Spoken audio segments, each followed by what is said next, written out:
Saat ini obat ampuh untuk melawan virus corona belum ada. Tapi penyebaran corona dapat dicegah dengan kedisiplinan yang kuat dari kita sendiri. Ya, disiplin diri.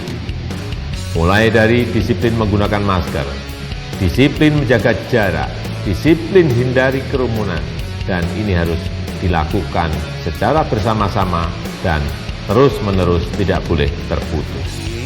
Makanan dan daya beli untuk yang miskin, itu aja. Jangan ngimpi lagi bikin proyek pindah ibu kota apalah, ya kan studinya aja kagak jelas kok. Ya, ini waktunya Presiden Jokowi bersikap tegas, ya kan. Hentikan proyek-proyek yang tidak terlalu penting buat 1 tahun. Nanti kalau kita punya uang kita bangun lagi, apa susahnya gitu. Ada semacam fakta yang tidak terbahasakan, kira-kira kerja mati, nggak kerja mati. Data Anda nggak karuan, lalu Anda mengambil kesimpulan. Saya kasih petunjuk. Kasian saya sekali. kasih petunjuk karena Kasian. Anda bicara. Iya saya tuduh, saya Anda nuduh. karena itu saya mau terangkan tuduhan saya. Di mana unsur menghalanginya? Sekarang saya terangkan. Ya, di mana? Oke, diam ya. Langsung Bu Rocky diterangkan secara karena jelas. menghalangi Maksud gimana? menghalangi itu apa? Sekarang saya terangkan ya. Pakai otak Di supaya mana langsung?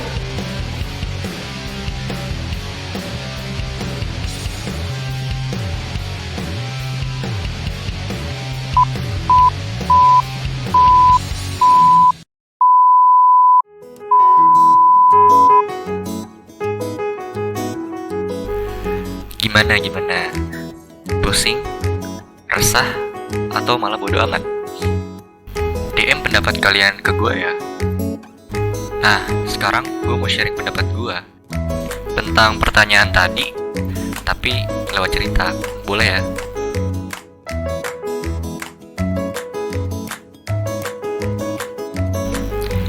Jadi, ceritanya ada nenek-nenek. Terus nenek-neneknya ini punya cucu. Nah, cucunya itu dia udah sukses tuh ceritanya, udah kerja di kota. Nah, nyamperin neneknya yang ada di desa. Nah, di desa dia tuh gambar dulu desanya, gambar dulu rumahnya. Terus diajakin, ayo naik kita ke kota yuk. Terus kata neneknya, ayo. Nah, akhirnya mereka berdua naik mobil tuh ke kota. Nah, si neneknya ini dia tinggal di suatu apartemen di lantai 2. Kebetulan di belakang apartemen itu ada kayak perumahan gitu. Nah, terus ada anak kecil di situ. Nah, si anak kecil itu dia lagi main biola, tapi suaranya ini apa sih namanya? Sumbang gitu, nggak enak. Terus neneknya jadi marah-marah. Aduh, suara apaan sih, berisik banget gitu. Cuk, itu suara apa sih? Terus kata cucunya, oh itu suara biola nek gitu. Terus akhirnya si nenek ini memutuskan untuk membenci biola.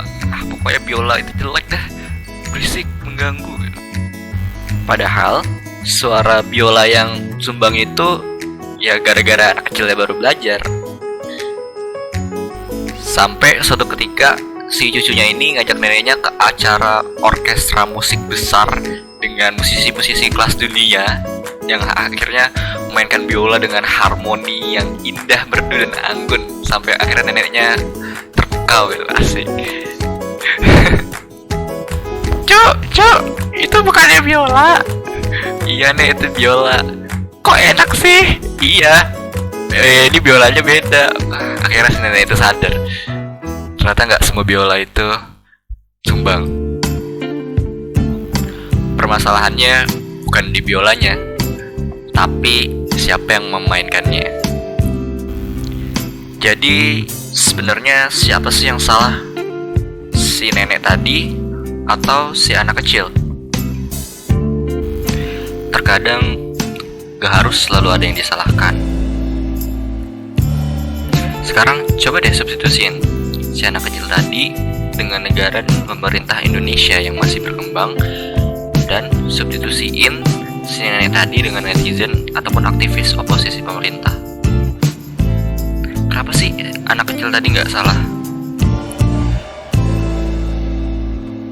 Si anak kecil tadi nggak salah ya karena si anak kecil tadi kan baru belajar.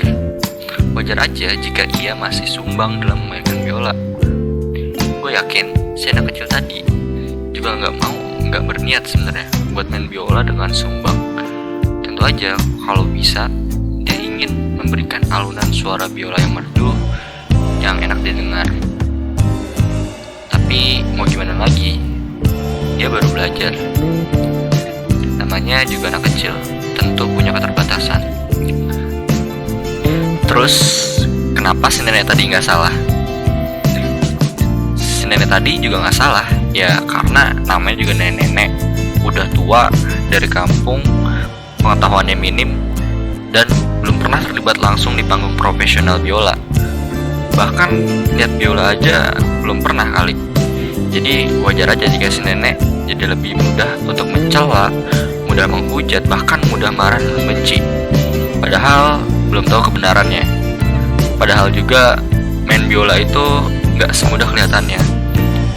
Para musisi yang biolanya bersuara anggun tahu ada hal detail kecil dan rumit yang harus diperhatikan untuk menghasilkan alunan suara biola yang merdu dan indah.